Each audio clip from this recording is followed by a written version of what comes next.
guys, it's Annie. Welcome back to my channel, or welcome if you are new here. So in today's video, I want to share with you guys the 5 best things I ever did for my YouTube channel that has helped my YouTube channel grow, that has helped me to make better videos, that has helped me to be a better creator, better entrepreneur, just in hopes that at least one of these things can help you guys or inspire you in some small way, and just as a whole that it is really helpful to you. So the very first really big move that I made that I think really helped me as a creator as well as my channel is definitely something that took me a little bit too long to do, and that is dropping the toxicity of niching down and just really focusing on growing a value-driven personal branding. Picking a niche and niching down, that is literally the #1 piece of advice you're gonna hear over and over again in videos and podcasts and all this stuff. Whether we are talking about growing on YouTube, growing on Instagram, growing on TikTok, that is literally the #1 piece of advice that everybody is going to give you. And yes, it is 100% super true. If you do in fact pick one very specific and niche down topic to make content about, then in that case, yes, you can grow whatever platform you want to really quickly. But just as quickly, you can also begin to run out of content ideas, to feel uninspired, to feel burnt out, to feel kind of creatively stuck. And also another super common feeling I see a lot of people experience when they've niched down too far is almost kind of feeling handcuffed on their own channel or Instagram or TikTok, feeling like there really isn't any way out of this super tight box they have stuck themselves in. And as somebody who has been there a handful of times, I can definitely tell you it is not a nice feeling, and it's also quite a scary feeling. But eventually things for me as a creator got a lot better. I was able to break out of those handcuffs. I was able to feel a lot more inspired and creative and excited again. And that for me really only happened once I finally ditched the idea of picking a niche and niching down and really just focused on nailing down a super value-driven personal branding. Because here's the thing, literally anybody can say I'm in the lifestyle niche, I create cooking videos, I'm a vlogger, but while all of those are perfect examples of social media niches, every single one of those topics and titles and niches tells your audience almost nothing about what value they get out of watching your content or following your Instagram, and as a whole, why they should even follow you or subscribe to you in the first place. Versus if you tell somebody that on your YouTube channel you are vlogging and documenting your journey through nursing school, or that you create content on Instagram and TikTok helping business owners to grow their online business. Those are super specific, value-driven personal brandings and goals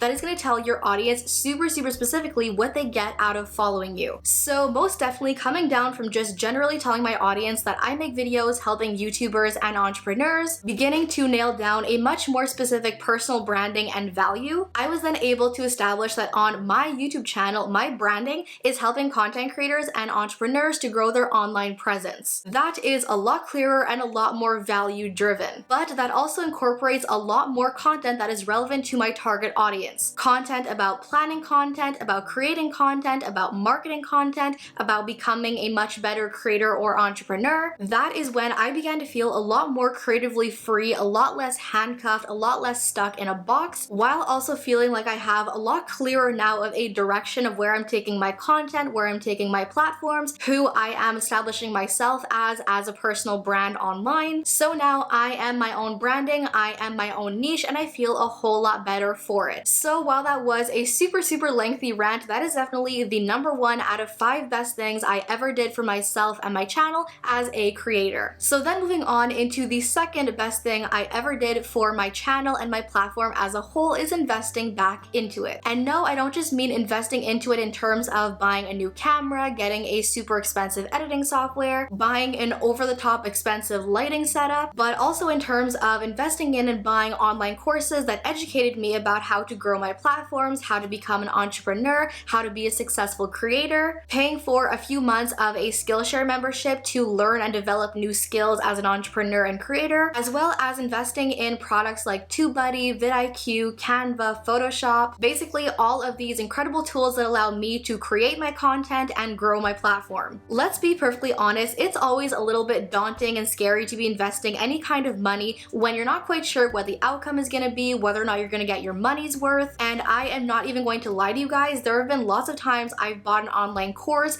I've hired a coach of some sort, and I got completely scammed out of my money. But fortunately, those were only a few of the times I've made any kind of investment into my channel, and for the most part, they all had really great outcomes that are still benefiting me to this day. And also, nobody's telling you to make any kind of a $5,000 investment or go spending crazy money that you don't have in your budget. But if ever the opportunity were to arise and land in your lap, where there is some kind of an investment you could make that would be really advantageous to your platform, to your business, your life overall as an entrepreneur or creator, definitely for me, the few investments I made into my platform, into my channel, into my online business that I really thought out, that I weighed the pros and cons for, those have usually come back with really amazing benefits that still benefit me to this day. So definitely looking back on my 4-ish year journey as a creator, as an entrepreneur, definitely finding a few ways to invest back into my channel to help it grow and grow and grow is one of the 5 best things I have ever done for my channel. So then another thing that has pretty massively benefited my journey as a creator, as an entrepreneur, and still does to this day is really just the fact that I have never stopped learning and probably never will. Don't know if you guys have noticed this about me, but I kind of love educating people and teaching people things and sharing things that I've learned. Maybe it's because I am the granddaughter of 3 teachers, maybe it's in the genes, maybe it's in the blood, maybe in another life I was meant to be a teacher. But as much as I love to teach people and share things with people, I also love learning. And not just in terms of school and things that you learn in school, but also in like watching YouTube videos, reading blog posts, listening to podcasts, learning from other people in the industry, doing all kinds of research. I've pretty much always well established on this channel that I am definitely not at the end of my journey as a YouTuber. Definitely have not learned everything that is possibly out there for me to learn, all the skills for me to develop, and to this day I still continue to learn. And because I continue to learn, I continue having new things to share with you guys and teach my audience and teach other people in the industry. So as a creator, as an entrepreneur, I do try to keep a very healthy balance between applying everything I've already learned, all the skills I've already developed and taken on, but also keeping a very open mind, always keeping myself open to learning new things and taking on new skills, and just as a whole, always looking for new ways to grow as a creator and grow as an entrepreneur. I really do think that that openness and that willingness to keep learning things and letting new information into my brain is something that will always benefit me as a creator. So just always having that mindset is another one of the best things I've ever done for my channel and my journey as a creator. Another thing that I have really taught myself as a creator, something I consistently try to remind myself of and keep in mind, is that not every single video that you upload to YouTube or picture you post on Instagram or TikTok you post on TikTok is going to necessarily blow up and go viral. Some of your content is going to take off and absolutely blow up on the platform.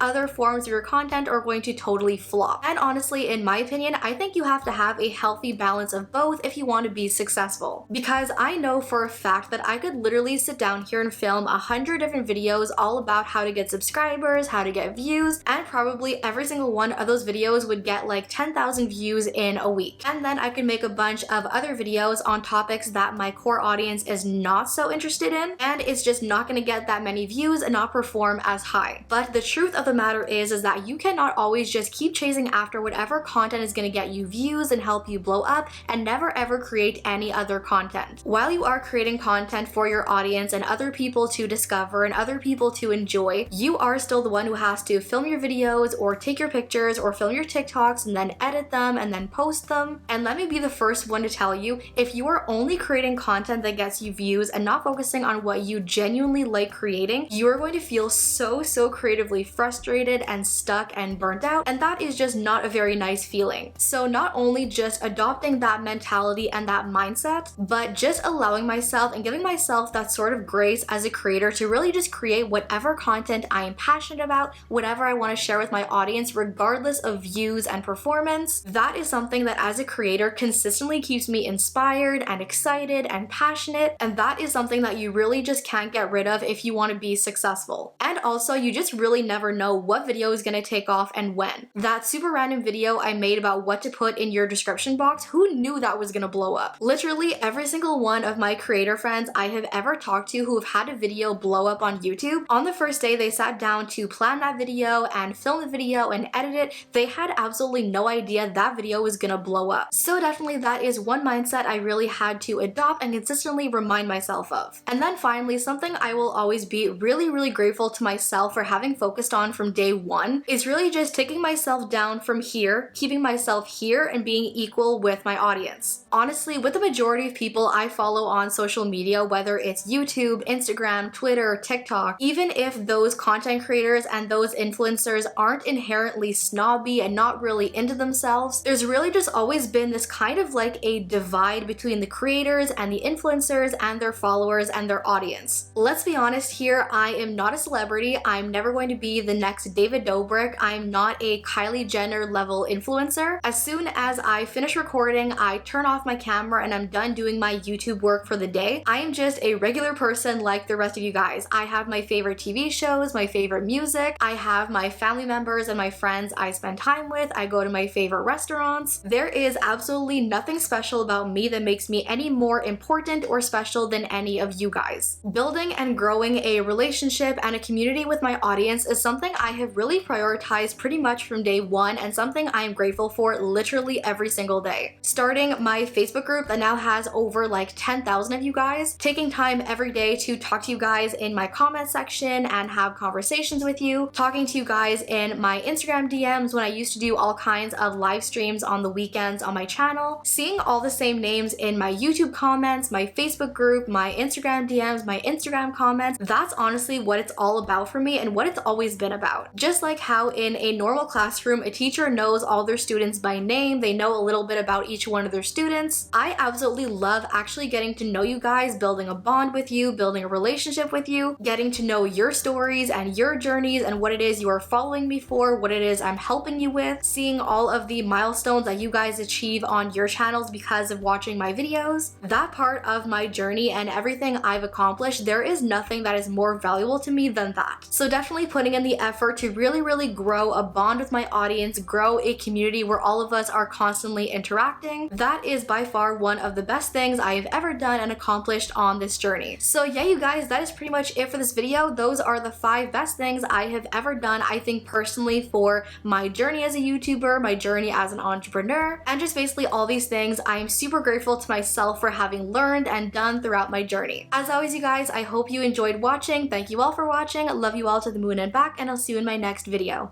Bye!